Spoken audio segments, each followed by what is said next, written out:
Bonsoir à tous, je suis très heureux de vous retrouver pour ce 7-8 Sport, l'émission consacrée à l'actualité sportive dans le département. C'est parti pour le sommaire. Football, le 15e trophée Gold Elettra créé par l'ancien footballeur du Paris Saint-Germain Rail était organisé ce samedi au Vélodrome National de Saint-Quentin-en-Yvelines. Le tournoi caritatif a permis de récolter des dons en faveur des enfants et des adolescents défavorisés brésiliens. Les détails dans cette édition.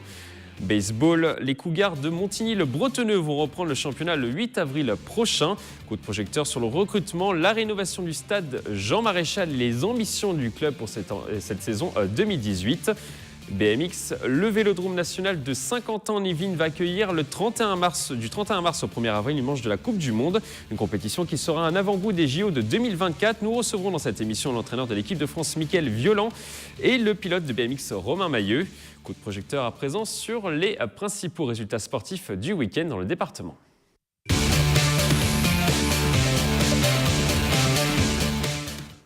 On commence donc par du football. Le 15e trophée Gold Elettra, créé par l'ancien joueur du Paris Saint-Germain à Rail, était organisé ce samedi au Vélodrome National de Saint-Quentin-en-Yvelines. Le tournoi caritatif a permis de récolter des dons en faveur des enfants et des adolescents défavorisés brésiliens. Le tout dans une ambiance festive avec la présence des ultras du PSG, les anciennes légendes du club. Des images signées à Nicolas Dandry, un montage de Xavier Jalin. Rail était de retour dans les Yvelines. L'ancien footballeur emblématique du PSG qui habitait à Croissy-sur-Seine a été reçu à l'hôtel du département à Versailles dans le cadre du trophée Gold Elettra. Un tournoi caritatif organisé cette année au Vélodrome de Saint-Quentin-en-Yvelines pour récolter des dons en faveur des enfants défavorisés au Brésil. Pour le soutenir, le département lui a remis un chèque de 10 000 €.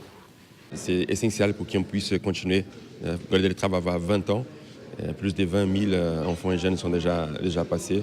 Donc on espère continuer dans le même rythme. Dès qu'il fera quelque chose, on ne sera pas loin de pouvoir l'aider parce qu'on a toujours cru en cet homme et on le croit encore aujourd'hui dès lors qu'il est troqué ses tenues de footballeur pour celles d'ambassadeur au grand cœur. Le lendemain, un parfum de Brésil a envahi le Vélodrome de Saint-Quentin-en-Yvelines avec au programme des spectacles de batucada et de capoeira proposés par les clubs locaux. Ce sont ensuite les tambours du collectif ultra du Paris Saint-Germain qui ont investi les tribunes pour soutenir Rail.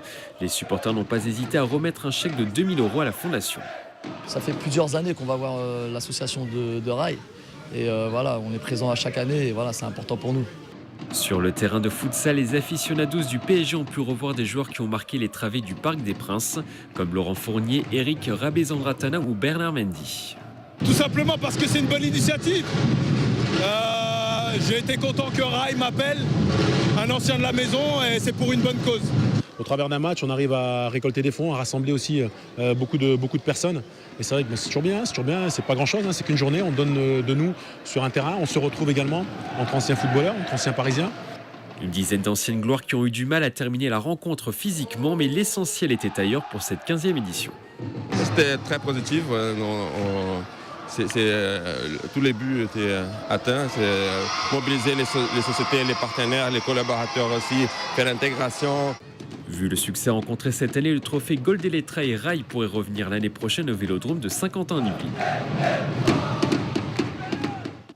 Du football encore et toujours dans ce 7-8 Sport, on jouait dans le championnat R4 ce week-end. Trappes s'est imposé contre Écouen à domicile ce dimanche suite à un festival offensif. Les Trappistes l'ont emporté 3-2, un résultat qui leur permet de remonter à la 11e place du classement et de prendre leur distance dans la course pour le maintien. Ils comptent 5 points d'avance sur Écouen, le premier relégable. Prochain match pour Trappes dimanche prochain contre Ozoir à l'extérieur. Dans le championnat de National 3, Versailles a réalisé la bonne opération de cette 20e journée en allant s'imposer sur le terrain des Ulysses sur le score de 3-0. Une victoire qui permet aux promus versaillais de reprendre la 2e place du classement à la différence de but. Mais les joueurs de la Cité Royale restent à 7 points de la première place détenue par Bobigny à cette journée de la fin du championnat. En handball, coup d'arrêt pour plaisir. Les hommes de Victor Garriguet se sont inclinés 32-29 à domicile contre Élite Valdoise dans un match pourtant à leur portée contre l'avant-dernier du classement. Malgré cette contre-performance, les Plaisirois promus cette saison restent deuxième avec un excellent bilan de 10 victoires pour 5 défaites depuis septembre. Cette place de dauphin leur permettrait d'accéder au barrage d'accession à la Nationale 2. Cap à présent sur Guyancourt. La 6e édition du Swim Bike and Run était organisée ce dimanche après-midi par le club de l'ASM Bouygues entre la piscine André-Pierre Viennot et les étangs de la Minière. Plus de 140 participants ont pris le part à cette compétition qui permettait de récolter de l'argent en faveur d'une association humanitaire. Des images de Nicolas Dandry. 400 mètres de natation et un 10 km de VTT course, le programme de cette 6e édition du Swim Bike and Run. Un événement organisé ce dimanche 25 mars entre la piscine André-Pierre Viennot et les étangs de la Minière. La formule a attiré cette année 140 participants. Ouais, c'est rigolo, ça change, de courir.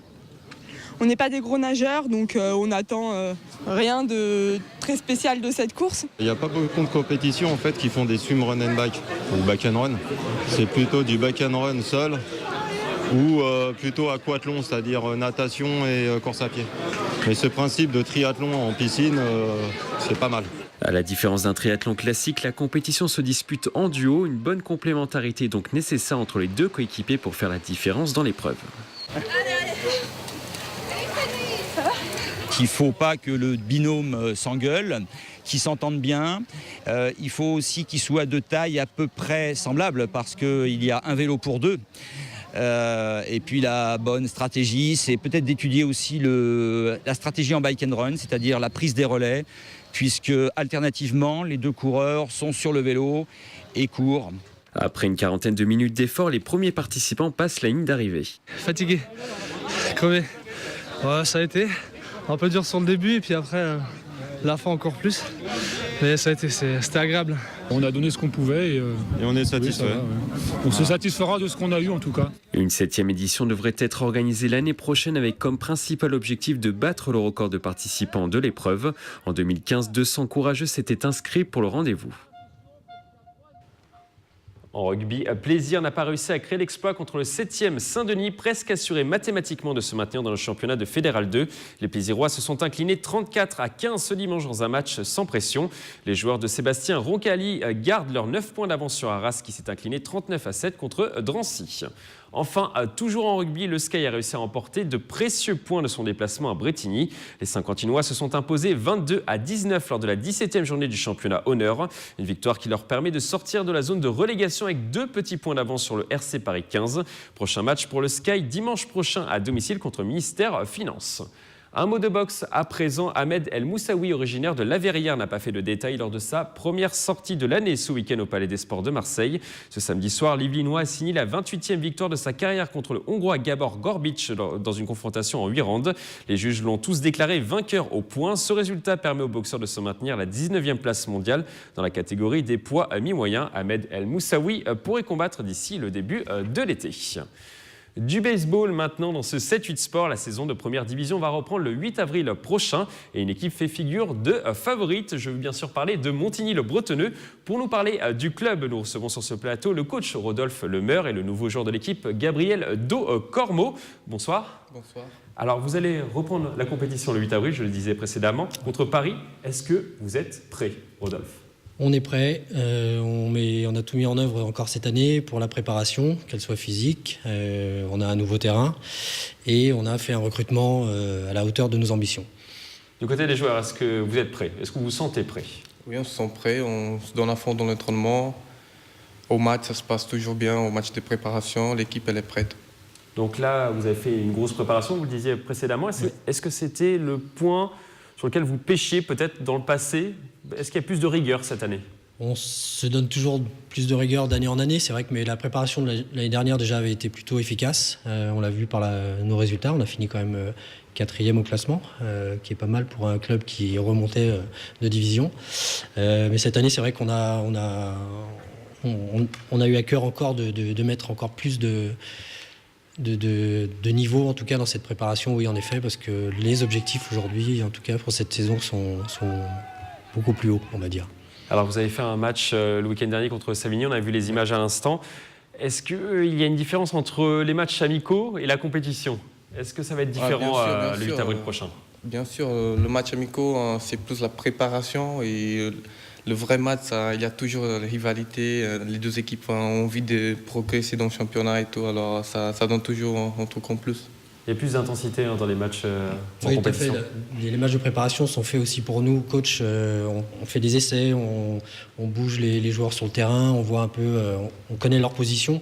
Mais après, c'est dans le passage au bâton. Est-ce que un joueur serait mieux placé en haut ? Comment il est efficace, en tout cas au bâton ? Et en fonction de ça, on fait notre préparation. C'est une phase de test. Voilà, tout à fait. C'est vraiment cette phase de test qui est essentiel en tout cas à la préparation d'un championnat. Le recrutement a-t-il été conséquent à l'intersaison ? Oui. Parce que vous avez remanié votre équipe dans les profondeurs. On a eu la chance en tout cas d'avoir été contacté par de nombreuses personnes. Et on a eu le luxe de pouvoir, c'est vrai qu'on n'aime pas trop dire ça, mais d'hélas de refuser certaines personnes. On a pu faire un choix, on a été vraiment très sélectif. Et aujourd'hui en tout cas on pense avoir pris les meilleurs, dont Gabriel, on a un Vénézuélien qui vient d'arriver aussi, un lanceur, qui a une grosse expérience aux États-Unis. Donc le recrutement est à la hauteur de nos ambitions. C'est le meilleur recrutement de l'histoire du club ? Aujourd'hui, chaque recrutement est différent en fonction des années. Après, vous savez, c'est un peu la loterie. On se dit, on fait venir des gens, on regarde un peu quand même leurs statistiques des années précédentes. Et puis, on a un peu d'écho, notamment pour des joueurs comme Gabriel qui ont déjà évolué en championnat français.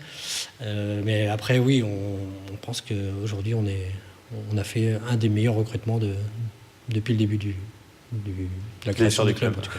Oui, Gabriel, vous êtes le petit nouveau de cette équipe. Qu'est-ce qui vous a poussé à rejoindre les Cougars de Montigny-Bretonneux ? Moi, j'ai toujours cherché à jouer en élite dans le championnat français. Et les ambitions du club, ça m'intéressait trop. Ils ont des grosses ambitions, des gros projets, de jouer championnat européen et tout, et ça me plaît beaucoup. Quels sont les objectifs cette année pour le club ? Je le disais précédemment, vous visez les premières places. Vous ne pouvez pas trop vous cacher cette saison avec le recrutement, la place de demi-finaliste l'année dernière en play-off. Ouais, vous ne pouvez pas trop vous cacher cette année. Non, c'est vrai que les objectifs ils sont doubles parce qu'on a aussi, depuis cette année, donc, il est permis aux équipes de Division 1 d'avoir une équipe réserve, enfin pour l'année prochaine, en cas d'avoir une équipe réserve dans la division inférieure, ce qui n'était pas le cas les années précédentes. Donc l'objectif, il est donc d'abord pour l'équipe première, donc de Division 1, d'aller chercher ce titre et pourquoi pas d'aller en Coupe d'Europe, en tout cas, c'est ce qu'on ambitionne. Après, il faudra chercher bien évidemment les financements nécessaires. Et le deuxième objectif aussi, il est de faire donc évoluer l'équipe 2 pour en faire une réelle équipe réserve. C'est-à-dire une équipe qui va évoluer à un niveau juste en dessous de la division 1. Donc l'écart en fait entre ces deux équipes sera moindre par rapport à cette année, parce que là l'équipe 2 elle évolue en championnat régional, et le gap en fait, l'écart en tout cas entre les deux équipes est énorme. Donc une personne qui évolue dans l'équipe 2 pour faire monter en équipe 1, c'est très compliqué, en tout cas pour passer d'un niveau régional à un niveau élite, en tout cas comme disait Gabriel, c'est assez compliqué. Donc là, on veut vraiment faire monter cette deuxième équipe et en faire une réelle équipe réserve pour pouvoir justement faire évoluer nos jeunes, et quand ils passeront éventuellement en division 1, que l'écart en tout cas de championnat soit pas trop grand. Du côté des joueurs, vous y croyez à ce titre de champion de France, Gabriel ? Ah oui, on y croit. Vous en parlez entre vous ? Bien sûr. C'est ça que l'équipe cherche, c'est ça que tout le monde vaut. Il y en a là pour ça. Dernière question, ce qui peut également vous permettre d'avoir un titre de champion de France à la fin de la saison, c'est ce nouveau terrain, le stade Jean Maréchal, qui a été entièrement rénové avec un nouveau terrain que beaucoup vous envient. C'est un vrai plus pour l'équipe. Oui, c'était un beau cadeau de Noël. On l'a attendu. C'est vrai que le synthétique commençait vraiment à vieillir, et ce nouveau terrain, il a vraiment donné une image encore plus intéressante du club. Et c'est vrai qu'il a permis à beaucoup de gens d'évoluer, en tout cas, et de postuler, en tout cas, de taper à notre porte pour pouvoir jouer sur ce magnifique terrain. Et on en est vraiment très fiers et très contents. Merci à tous les deux d'être passés sur ce plateau. On vous souhaite de remporter le championnat cette saison. On sera évidemment là pour filmer votre premier match de la saison contre le PUC le 8 avril prochain. Une fois n'est pas coutume, nous allons parler de canoë-kayak dans cette émission. Pour la toute première fois, le club de Trappes a organisé ce dimanche matin la deuxième manche des challenges Espoir et Avenir de la région Île-de-France. Un rendez-vous qui a regroupé sur la base nautique de l'île de loisirs de Saint-Quentin-en-Yvelines une dizaine de clubs et plus de 200 jeunes de la catégorie minime à la catégorie junior. Au programme, des courses d'orientation et des courses en ligne pour les participants confirmés ou novices. On écoute les réactions au micro de TV78. On découvre plein d'autres personnes et on peut se confronter à des meilleurs et des moins bien. Pour m'amuser déjà, et aussi pour gagner, parce que c'est bien d'avoir des compétitions, ça permet de voir comment on évolue au fil du temps. Puis ça permet aussi aux nouveaux jeunes qui rentrent dans des clubs d'essayer de nouveaux bateaux, comme du canoë ou de la course en ligne ou du bateau de descente. Enfin, ils peuvent essayer plusieurs choses. La compétition devrait être à nouveau organisée l'année prochaine sur l'île de loisirs de Saint-Quentin-en-Yvelines. Retour sur la terre ferme à présent pour parler de golf. La deuxième édition de l'Open TV 78 était organisée ce samedi sur les greens du golf national de Saint-Quentin-en-Yvelines. Le parcours qui accueillera les meilleurs joueurs de la planète pour la Ryder Cup 2018 en septembre prochain. Comme vous pouvez le voir sur ces images, 125 joueurs se sont affrontés pour remporter la victoire. On écoute le président de TB78, Laurent Mazory, au micro de Patrice Carmouze. Une grande réussite, beaucoup de participants, une météorologie favorable, des partenaires actifs, je pense des joueurs qui ont été très contents. Un golf préparé de manière parfaite malgré des conditions météorologiques de la semaine passée qui étaient très difficiles. Je rappelle que la semaine dernière, nous avions encore de la neige à Saint-Quentin. Et là, il a fait un soleil splendide. Il a fait un soleil splendide. Toujours au chapitre golf, TV78 ouvre aujourd'hui une série de reportages pour vous présenter l'histoire de la Ryder Cup. Toutes les semaines, une personnalité du monde du golf vous présentera son meilleur souvenir de la compétition. Aujourd'hui, la golfeuse professionnelle Alexandra Bonetti, qui s'entraîne régulièrement au golf national de Saint-Quentin-en-Yvelines, nous parle de la Ryder Cup 2012 baptisée le miracle de Medina. Regardez.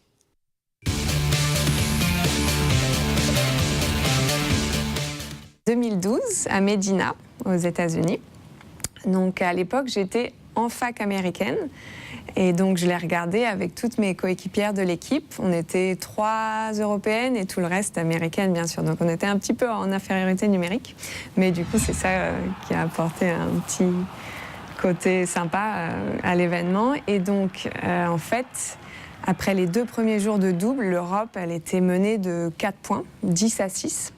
Et encore, le dernier double du samedi après-midi, c'était Poulter avec McIlroy. Et Poulter avait fait quelque chose de dingue avec 5 birdies sur les 6 derniers trous. Poulter en Ryder Cup, c'est vraiment un phénomène chaque année. Et donc, ils avaient accroché le 10-6 à la fin des 2 premières journées. Je suppose qu'après, Poulter avait dû transcender ses coéquipiers dans le vestiaire. Et le lendemain, du coup, le dernier jour, le dimanche, c'était un vrai miracle. D'où le surnom Miracle de Medina, donné sûrement par les Européens, parce que les Américains, ils l'ont encore en travers de la gorge, j'imagine, être battus sur leur terre avec tant d'avance. Et donc, du coup, le dernier jour, je me rappelle bien de ce long putt de Justin Rose, là. 15 mètres gauche-droite en descente pour gagner le trou, et au 18, rebelote, peut-être 4 mètres pour birdie de nouveau et remporter son simple. Et c'était Kaymer qui avait permis de gagner la Ryder Cup à la fin, donc explose le jeu.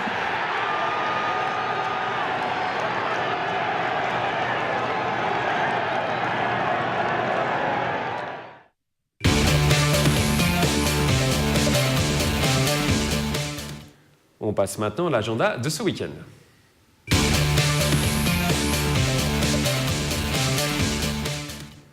On commence cet agenda par du cyclisme et plus précisément du BMX. Le Vélodrome national de Saint-Quentin-en-Yvelines va accueillir les premières manches de la Coupe du Monde 2018. Les meilleurs pilotes de la planète venus de 25 pays seront présents pour cet événement, et notamment les Français qui seront notamment représentés par le pilote Romain Mailleux. Bonsoir. Bonsoir. Et il est avec nous justement sur ce plateau. Bonsoir. Alors nous avons la chance également de recevoir l'entraîneur de l'équipe de France, Mickaël Violin. Bonsoir. Bonsoir. Alors comment vous sentez-vous à quelques jours de l'événement ? Plutôt bien, on s'est préparé pour cette course, c'est le premier grand rendez-vous de l'année. Du coup, un peu tout le monde se prépare pour cette course. Et toute l'équipe est prête, chacun s'est un peu préparé de son côté. Puis aussi en groupe, on a fait un regroupement il y a quelques semaines. Du coup, non, tout le monde se sent bien, on est prêt à en découdre. Pareil, du côté des coachs, pas de pression pour l'instant ? Non, pas de pression, on a bien bossé. Les pilotes ont montré sur les courses de préparation cet hiver aux États-Unis qu'ils étaient prêts.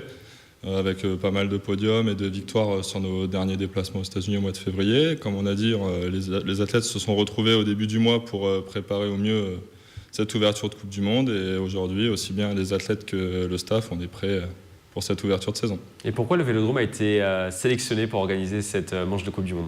En fait, chaque année, les fédérations peuvent postuler pour organiser des manches de Coupe du Monde. Et nous, ça faisait plusieurs temps qu'on poussait d'avoir une étape qui revienne en France. Depuis 2005 ou 2006, il n'y en avait pas eu. Et on trouvait intéressant que, au lieu de se déplacer à chaque fois dans les centres d'entraînement de nos adversaires, de pouvoir au moins les accueillir de chez nous. Et c'est possible depuis la création de ce stadium de BMX au Vélodrome de Saint-Quentin. Exactement. Aujourd'hui, on a une piste qui répond aux normes internationales et sur laquelle on peut organiser des épreuves de Coupe du Monde. Justement, les pilotes vont s'affronter sur une piste de 400 mètres. Quelles sont les difficultés sur cette piste? Les difficultés, c'est les obstacles. On dit que c'est peut-être l'une des plus dangereuses d'Europe. Est-ce que vous confirmez? Non, c'est pas dangereux. C'est que voilà, c'est un peu plus serré que les pistes qu'on a l'habitude de rouler sur ce genre de format Supercross. Donc c'est des départs qui sont à 8 mètres de haut, des bosses qui varient entre 5 et 12 mètres. Et du coup, voilà, il y a les virages aussi à prendre, les bosses. Et il faut juste... c'est pas qu'elle est dangereuse, c'est un peu plus technique que ce qu'on a l'habitude de rouler. Et quelles sont les recettes justement pour réussir à remporter la victoire? Est-ce qu'il y a une recette? Ouais, le départ est toujours très important. On dit toujours que c'est 80-90% de la course. Du coup, ça se joue là-dessus. On a une première ligne qui est assez courte, après on a une droite jusqu'au premier virage. Du coup, sortir premier du premier virage, c'est un avantage et ce sera l'une des clés de la course, je pense. Elle est piégeuse ou pas, cette piste, selon vous, coach? Elle est piégeuse. Comme Romain le disait, c'est une piste technique. Il y a il y a des obstacles un petit peu plus raides que ce qu'on a l'habitude de rencontrer sur d'autres formats. Mais après, un bon pilote qui gagne ailleurs est capable de gagner à Saint-Quentin. Donc, voilà. C'est un avantage pour les Français de connaître cette piste? Oui, c'est un avantage. Forcément un avantage. C'est toujours un avantage. Une piste de BMX, c'est fait de bosses, c'est jamais les mêmes sur tous les circuits. Donc effectivement, de connaître par cœur les bosses du circuit, les virages, savoir quel angle on peut aller chercher dans le virage avant que la roue avant décroche, comment je peux passer aussi bas sur cette bosse-là, où est la limite, oui, c'est un avantage. Il y a quand même des incertitudes quand même dans le BMX. Même si on connaît parfaitement la piste, on peut à un moment ou à un autre glisser dans un virage, se faire cogner dans un virage également. C'est assez aléatoire, on ne gère pas tout, on se gère déjà nous. Mais il y a une part de chance. Voilà, il y a les adversaires, on est 8 sur le départ à chaque fois. Voilà, s'il y a une chute devant nous qu'on ne peut pas éviter, on est dans la chute. Voilà, ça arrive, c'est les aléas de la course. C'est une compétition importante pour l'équipe de France, ce rendez-vous? C'est toujours important. La France, en tout cas chez les masculins, ont terminé première nation mondiale en 2017. Donc effectivement, avec une présence de 2 à 3 pilotes dans chaque finale internationale. Donc oui, on va être attendu. En plus, on est chez nous. Donc voilà, il y a de grandes attentes derrière cette équipe de France. Et ça sera à nous de faire en sorte d'y répondre du mieux possible. Vous en parlez depuis longtemps entre coéquipiers de cette manche de Coupe du Monde? Oui, on en parle parce qu'en plus, on s'entraîne ici, on vit ici. Donc c'est notre piste à nous. Et depuis qu'on sait qu'il y aura une course ici, ça nous émule encore plus. On a envie d'y être et là, maintenant on y est, c'est la semaine et on est pressé d'être ce week-end. Quand on est sportif, on est forcément plus concentré quand on est à domicile. Est-ce que c'est un vrai plus? C'est un vrai plus parce que voilà, on a déjà tous les avantages que les autres n'ont pas, le temps de roulage qu'on a eu sur cette piste, tous les petits détails qu'on connaît et que les autres ne connaissent pas et qu'ils n'auront pas le temps de connaître. Du coup, ça, c'est tout ce qui est petits avantages, mais ça reste le même sentiment qu'on a à chaque fois qu'on va sur une Coupe du Monde, même si c'est à la maison, on a toujours ce petit truc qu'on n'a pas ailleurs. Le public peut faire la différence dans ce type de compétition, selon vous? Oui, parce que les athlètes, ils aiment ça. Ils aiment sentir derrière eux la foule, la fédération, tout le monde qui pousse derrière eux. Et effectivement, ça peut leur donner... On attend environ 10 000 personnes sur le week-end. C'est ça. Sur le week-end, on attend à peu près 10 000 personnes. Voilà, donc oui, effectivement, de sentir tout le monde autour de la piste qui veulent que vous gagniez, ça va les aider. Dans votre discours, vous allez insister sur l'impact du public? Non, pas forcément, parce que voilà, ils sont prêts. On le sait qu'ils sont prêts, donc là, l'objectif, c'est de faire comme d'hab. Pas chercher à en faire plus parce qu'on est à la maison. Justement, ça serait le piège, de chercher à faire mieux que d'habitude. Non, juste faire ce qu'ils savent faire, et s'ils font ça, normalement, ça se passera bien. Vous comptez rafler combien de médailles? L'idéal, le plus possible. Le plus possible. Vous n'avez pas un objectif de médaille précis? L'idéal, en tout cas, chez les garçons, ça serait de refaire la même ouverture que 2017. L'année dernière, en 2017, on a gagné les 2 premières manches de la Coupe du Monde. Donc si on peut regagner les 2 premières manches en 2018, on ne va pas s'en priver. Après, chez les filles, c'est pareil. Si on peut rafler le maximum de médailles, on ne va pas s'en priver. Romain, vous êtes en course pour une médaille? Ouais, comme nous tous ceux qui s'entraînent ici au centre. Moi, j'en ai eu une l'année dernière sur une manche de Coupe du Monde. Du coup, je compte bien rééditer et pas qu'ici, même sur les autres courses toute la saison, mais ce serait encore mieux de le faire à la maison, devant le public. Et ouais, non, ce serait quelque chose de bien. Donc, oui. Romain peut remporter une médaille selon vous, coach? Oui, bien sûr. Il fait partie des meilleurs pilotes au monde, au même titre qu'une grande partie de l'équipe de France masculine et des étrangers. Donc aujourd'hui, il fait partie des 8 personnes qui peuvent gagner une manche, voire les 2. Merci à tous les deux d'être passés sur ce plateau. Nous ferons un reportage complet sur cet événement lundi prochain sur TV78. Je vous rappelle, la compétition débute ce vendredi 30 mars au Vélodrome National de Saint-Quentin-en-Yvelines. Il y aura également du handball féminin ce week-end. Le club de Montigny-le-Bretonneux reçoit ce dimanche 1er avril à 16h Arnes pour le compte de la 15e journée du championnat de National 2. Les Inimontaines, mal en point avant-dernière du championnat, tenteront de valider une deuxième victoire en 2 matchs. Ce sera une première cette saison pour les joueuses coachées par Denis Chollet. Si vous voulez assister au match, l'entrée est gratuite. En football, on jouera les demi-finales de la Coupe des Yvelines ce dimanche à 15h. Dans la première rencontre, Plaisir, le petit poussé de l'épreuve, leader du championnat de 2e division, reçoit dans son stade Bernard Giroud l'AS Morpa, une équipe de première division de district classée à la 2e place mais qui n'a remporté aucun match de championnat en 2018. La rencontre s'annonce donc électrique pour ce derby. Dans le deuxième match de ces demi-finales de Coupe des Yvelines, Guyancourt reçoit dans son stade Maurice Baquet, l'équipe d'Ardricourt ce dimanche 1er avril. Les deux équipes évoluent toutes les deux dans le championnat de première division de district. Elles ne sont séparées que par un petit point au classement. La rencontre s'annonce serrée. Et on termine cet agenda par de la boxe. L'élan courtois Adila Moumadi montera sur le ring ce vendredi 30 mars à Levallois-Perret. L'Yvelinois de 37 ans va combattre contre Najib Mohamedi pour le titre vacant WBA continental des poids super moyens. Une victoire lui permettrait de combattre pour le titre mondial. Adila Moumadi est légèrement favori pour ce combat. Il affiche un bilan de 23 victoires dont 16 par KO pour seulement 4 défaites et un nul. De son côté, Najib Mohamedi affiche 39 victoires pour 5 défaites, mais le boxeur des Bouches-du-Rhône a perdu 2 de ses 4 derniers combats. Qui sortira vainqueur? Réponse ce vendredi soir. C'est la fin de ce 7-8 Sport. Merci de l'avoir suivi. Très belle soirée sur TV78.